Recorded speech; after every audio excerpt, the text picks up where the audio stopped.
Good morning. Tamil Nadu முதலமைச்சர் வந்து ஒரு சிறப்பான ஒரு சம்பவத்தை வந்து நேற்று செஞ்சுருக்காரு.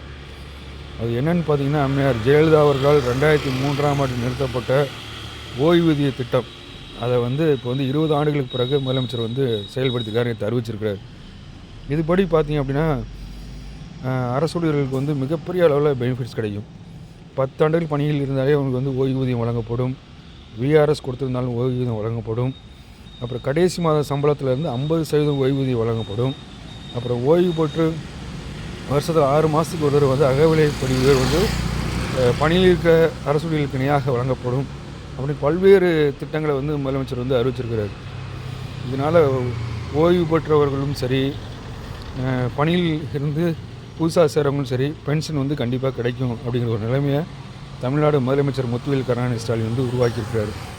ஸோ வந்து இதில் வந்து இன்னொரு முக்கியமான விஷயம், திருமண உதவித்தொகை அரசு ஊழியர்களுக்கு வந்து 10,000 இருந்தது வந்து 5 லட்சமாக உயர்த்தியிருக்கிறார். இதெல்லாம் பார்க்கும்போது ஒரு தமிழ்நாட்டுடைய முதலமைச்சர் மிகப்பெரிய அளவில் வந்து ஒரு அருமையான ஒரு திட்டத்தை வந்து அரசு ஊழியர்களுக்கு வந்து செஞ்சுருக்காரு அப்படின்னு தான் சொல்லணும். நம்ம அதை வந்து நல்ல விதமாக அது வந்து இது பண்ணுவோம். சரிங்களா? தேங்க்யூ.